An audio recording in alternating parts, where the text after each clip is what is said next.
Buried treasure, cannonballs, and eye patches. Pirates are always a popular theme, and today I've got some very special booty to show you with games of all kinds. I'd wager you have never laid eyes on some of these. Will you sail the seven seas or simply succumb to scurvy in these swashbuckling soirees? Let's find out. Beginning the adventure, Flint, Treasure of Oblivion. This is a game which is set in the golden age of piracy, and it's real-time exploration with turn-based tactical combat. So this is a tactical game, slightly reminiscent of the somewhat older Shadow Gambit: The Cursed Crew, which people wanted more of, so maybe this is it. Now, I know when talking about pirate adventures, you are kind of expecting big, bombastic, exploratory action-adventure games and RPGs, and we've got plenty of those, don't worry. But I wanted to start off with something a bit more tactical, turn-based, maybe a bit of a comic book inspiration with this one. And this one is set for release in 2024, but no specific date at time of recording, and we'll have to see how it goes for that. But this one should be releasing relatively soon. And the turn-based tactical combat plus comic book narrative style, exploring not just the oceans but land locations as well in a historically inspired piracy world, does seem quite interesting. There's historical elements, language, costumes, weapons, outfits, and it's all supposed to make this more immersive and narrative. Flint, Treasure of Oblivion might be one that you're looking for. And then sticking to the slightly unorthodox pirate genres, Republic of Pirates.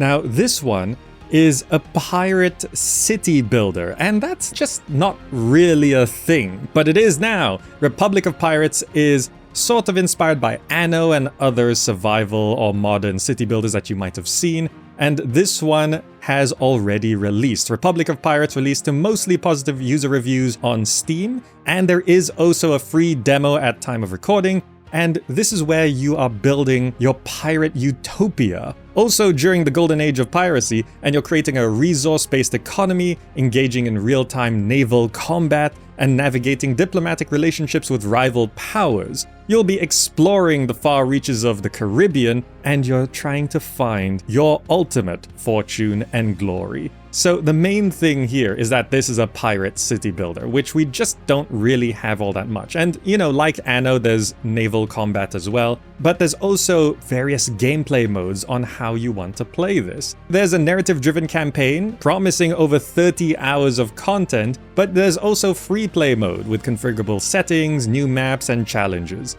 Generally speaking, Republic of Pirates is a nice addition to this list just because it's the only city builder on this list. And it's received relatively positive reviews with a free demo, so you can just try it before you get it. You can check out Republic of Pirates for a pirate city builder. Then for one that's gone into early access, Corsairs Pirate Action RPG and Sea Battles. Now, it's a bit of a pet peeve of mine when developers and publishers put keywords in the title of their game on Steam. It's a bit SEO and old school practice these days, but sure. Corsairs Legacy. This is an open-world adventure set in the Caribbean, and you're supposed to be living this historical pirate life in a kind of a simulator. You're sailing the seas, you're fighting enemies, you're exploring islands, and you're trying to become a legendary pirate or die in the process. Now, this one does look a little dated if you look at it just generally. It does look somewhat older, but it did release into early access to mostly positive user reviews, and it's been going through early access. But having said that, it was supposed to be in early access for only 6 months, and we're well past that. So, although this game is still being developed and it is still getting updates and improvements, it is well past its initial release window. It's something that you can consider for maybe a bit more of an older school gameplay-wise pirate adventure. And generally you can have a closer look at it and see if you want to jump into this one. But yeah, exercise a bit of caution with Corsairs Legacy. For a sequel to an older pirate sailing game, Windward Horizon. This is a sequel to a game called Windward, which was in 2015, I think it was. And Windward Horizon is an RPG adventure set on the high seas where basically you control a ship and sail around and do piratey sailing things, trading, naval combat, diplomacy, and this one has multiplayer as well, so you can go it alone or with friends. There's some narrative, there's leveling up RPG elements, collecting of resources, trading, fighting, firing of cannonballs, and all of this good stuff. And back when I played the original Windward, it was a simpler game, but it was fun and just sort of a nice piratey time. Windward Horizon does seem to be trying to expand on that original idea, and it's targeting a 2025 full release for Windward Horizon, a decade after the original game. We can see how not just it's improved visually, but also gameplay-wise, conceptually anyway. Whether they can deliver on all of the new promises and the improvements, we'll have to wait and see, but Windward Horizon looks to be an improvement on the original formula, which is not going to be for everyone, but if you're looking for a more top-down, straightforward pirate adventure, then Windward Horizon could be a fun little time. Hey, now that you're a bit into the list, I'm sure you're enjoying it, so it'd be greatly appreciated if you can like the video. And if you want to support, use the GOG referral link below to buy any game or become a patron on Patreon, because sailing the seas of YouTube is perilous these days. Thank you. Alright, next game. Caribbean Legend. This one is another one that does look a little dated because it's sort of a remake / remaster of an older game that was called Sea Dogs to Each His Own. This is sort of a culmination of the developer's other works, and they put this game back into development to make it bigger and more advanced. So visually, it is sort of tied to what it was in the past, but the development of improving this game eventually expanded to becoming this whole other thing. And so far, people are actually enjoying this one. This open world RPG about piracy released in 2024 to mostly positive user reviews, and people have been enjoying it. You can explore the unknown, plunder cities and ships, discover treasures, forge friendships, earn bounties on your head, and charm the ladies on your path to ultimate freedom. Caribbean Legend has been released and continuing to get patches and improvements through its release. Because it's sort of an expansion of an older game, it's got so much content in it. They're promising over 200 hours of gameplay journey, and there's hundreds of quests. There's also free play. There's this historical narrative with a touch of mystique and romantic interest in companions and career options, and there's just a lot being promised on this one. If you can get past the slightly dated visuals, then this might have something that you would want, especially if you didn't play the original, so this could be completely new for you. But yeah, you do have to sort of adjust your eyes to something that looks like it's a little bit from the last generation, but the gameplay has been expanded for the current generation. For another retro-inspired one, Guild Saga Vanished Worlds. This is a new game, but it's a pixel art CRPG, so it's also reminiscing back more to the 90s this time instead of the early 2000s. And in this one, you are on your maiden voyage with the Heroes Guild, and your ship capsizes, as does happen, in a maelstrom of course, and you and your party are stranded on Respite Island. You navigate your way through pirates, ferocious beasts, and shady alchemists as you unravel mysteries. So this one was pretty anticipated, and it released into early access to very positive user reviews on Steam, but only just over 100 at the time of recording. But they are enjoying it, those who are trying. But also there is a free demo for this one as well. So you can definitely just try this before even jumping into early access. Now they are planning for early access to be about a year plus, so we're looking at a 2025 full release for Guild Saga Vanished Worlds. And if you're wanting a more classic turn-based combat, strong narrative world-building, party CRPG, and keep in mind, CRPG can both mean classic RPG or computer RPG, but generally it means the classic RPGs.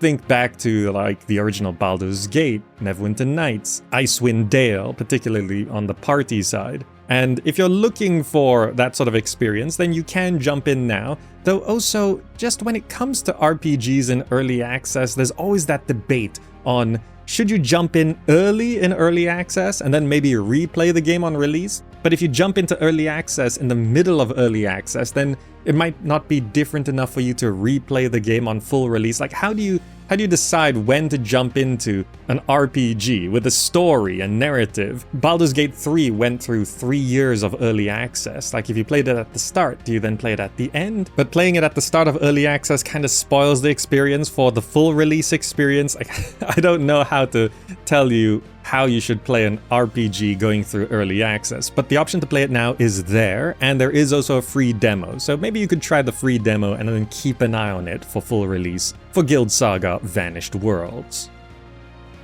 For cartoony cute cats, there's Cat Quest 3. This is the sequel to a cat pirate adventure in a 2.5D open world where you sail the seas in your ship for treasures and you have to fight against the pirate king, which is aiming to hunt you down. So this one of the biggest selling points is that you can play it solo, but also it's a great co-op experience. You can play this with a friend, just co-op and go through this adventure together. And I know a lot of people who would want to do that. This one did fully release to very positive user reviews on Steam, over 90%. People are really enjoying Cat Quest 3.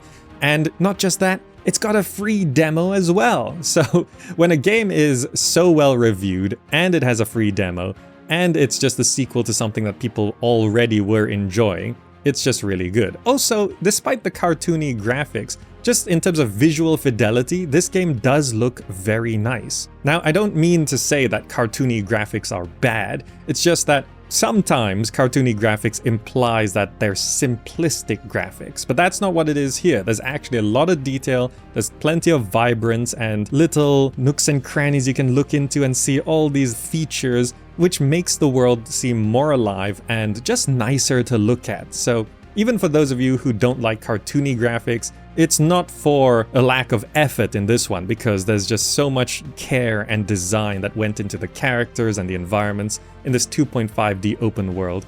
And just in terms of the experience, a cute cat quest versus pirate kings, it just seems like a pleasant one. Cat Quest 3, you can go try the free demo and maybe jump in to one that's already being loved. For another turn-based one, Rogue Waters.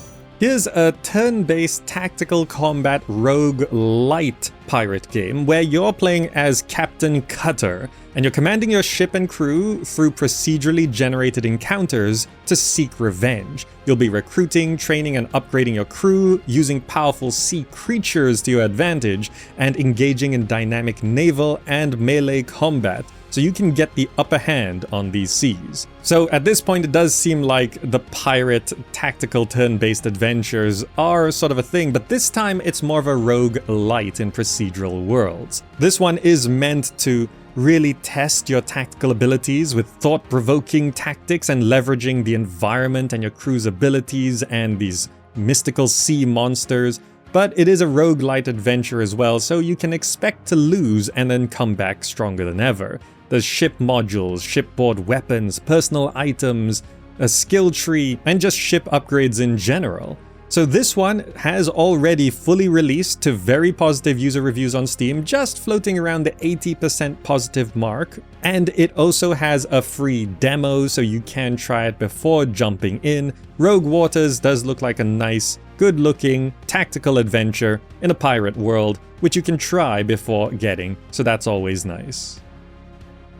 From turn-based to fast-paced, Mark of the Deep.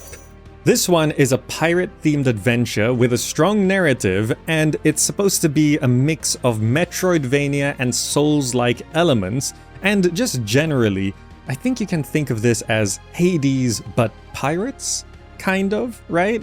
So you're embarking on this journey, exploring the mysteries of a cursed island, and you're trying to find your missing pirate crew as you face off against these dangerous and fantastical monsters. Now, this one has not released yet, but it does have a free demo at the time of recording, so you can try Mark of the Deep. And it was supposed to release towards the end of 2024, but it has been postponed. so they're just sort of putting it off until a bit later. We can expect it sometime in 2025, but the free demo is still there at the time of recording. This one, as I said, it's sort of like Hades. You're unleashing your powers and fighting in these fast-paced, reactionary, real-time battles, going through these environments, and as you go through the game, you'll be gathering up your crewmates and choosing your path as you go through these worlds and lands and landmarks. Overall, Mark of the Deep does look like a good experience if you're enjoying the kind of action RPG Metroidvania Souls-like Hades-like experience. But if you're looking for more of the naval combat, then that's not quite here. This one is more about being a pirate going through a very piratey world, but it is on land, for the most part anyway. For another return from the past, Corsairs Battle of the Caribbean. This is a remake of a 25-year-old game called Corsairs Gold. So this remake has to really surpass expectations because you can get the old one on GOG today. You can go play the old Corsairs Gold. So Corsairs Battle of the Caribbean, planning for a 2025 release, is supposed to be a complete remake of that original game, which is, if you don't know, an adventure strategy game set in a world of buccaneering, and you are a shrewd captain trying to navigate tumultuous seas, engaging in complex politics, and managing a crew to establish maritime dominance, and you are trying to ensure your fleet's future. So you basically control this Corsair with tactical combat and management-oriented gameplay, and you have to control not just what's going on your ship, but also the ship itself, and trying to make your fleet bigger and stronger and surviving against rivals. Now, naval battles can have your fleet up to 12 different ships with 3 different types of ammunition. There's trading, there's managing of your fleet and cities, there's upgrading of your ships and strengthening of your crews with quests and defeating enemies and exploring new territories, different types of soldiers. There's a campaign mode with a storyline, and even a boarding feature. There's supposed to be a lot to this game, but like I said, it is a remake of an older game, and the older game, Corsairs Gold, is a pretty well-loved one. Remaking this old game really needs to surpass expectations, because we've seen lots of remakes of old games where people eventually decide, well, the older one's still better, and they just go back and play the old one. This one does have to really deliver on all of its promises. Not just looking better, the gameplay has to be better. Because when it comes to remakes of old games, we're old gamers. We're okay with the older graphics. The gameplay has to be improved. For Corsairs Battle of the Caribbean. Alright, now I have to mention a contentious one. Skull and Bones. And I know that is something that everyone's thinking, this is a bad game, okay? But I'm just mentioning it here, very objectively, because it is a pirate game. And although it got mixed reviews on Steam, it's floating around the mid 60% positive, it does have a number of people who are still enjoying it. And a lot of people do like it, but a lot of people don't like it. And also, it's a Ubisoft game which has gone through a number of, we can say, challenges. It didn't help that the Ubisoft CEO called this a quadruple A game, even though it's got live service elements like season passes and premium currencies. And even though it's not probably meeting expectations of a, quote, quadruple A game, it is still well liked by a number of people. Not for everyone, obviously, but generally speaking, some people like it, and I wanted to just put that in this list because this is specifically a pirate list of games, right? You might like Skull and Bones, but just going off Steam reviews, only 65% of you will like it. That's still more than half. You know, just keep in mind the risk of jumping into Skull and Bones. Keep in mind that there are season passes and live service elements, despite it being supposedly a big budget game. And, well, we could try and think maybe the future of Skull and Bones will be better, but it might not. But I just wanted to put it here as a note to say that this is a pirate game that released in 2024, and some people like it, and some people don't. Then for a crazy one, Like a Dragon Pirate Yakuza in Hawaii. That's right, Yakuza is getting a pirate game, and this one is set for release for February in 2025. And just generally speaking, if you're unfamiliar with the Yakuza games, they are always insane and over the top and bombastic, and I don't expect this will be an exception that's gonna kick off 2025. You can see from the footage that this is just gonna be some exhilarating combat on land and on sea as you're hunting for lost memories and treasure as you are a pirate captain managing your crew. Now, although this is seemingly a very pirate experience, it is set in the modern day. Also, it's just over the top, crazy combat. It's saying it's Mad Dog style combat with speed, agility, flair, and you can see from the combat it is just way over the top. So it is set in modern day, but obviously your character has some memory issues, and I guess you're just a pirate doing pirate stuff, but it's today.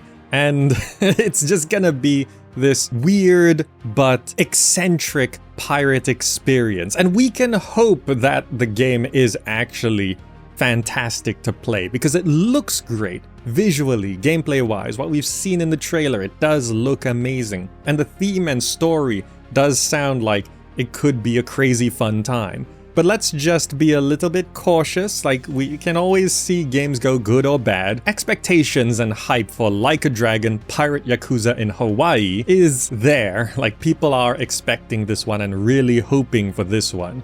And we can sort of hope that this is actually good. But also, some people are sort of a little disappointed with this as well because they'd want a new Yakuza game, like an actual proper Yakuza game. And some are viewing this one as sort of a side DLC or not a real Yakuza game because maybe it's a bit too crazy or too out there or not part of the main story kind of thing. So this could be a really interesting side arc in the Yakuza series, or it might end up to be one of those silly filler arcs in the Yakuza series. So this could be a big hit at the start of 2025. Just keep an eye on reviews before jumping in, right? Because it might be amazing, it might not.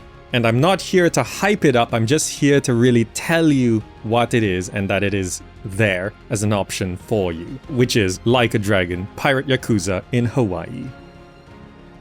Alright, that was a bunch of games. Which one was your favorite, and do you think any others deserve a mention? This is of course just one list of many that I've made. Maybe the game you're looking for is in another video on the playlist. Check that linked on screen and down below. Thanks for watching, and I'll see you in the next video.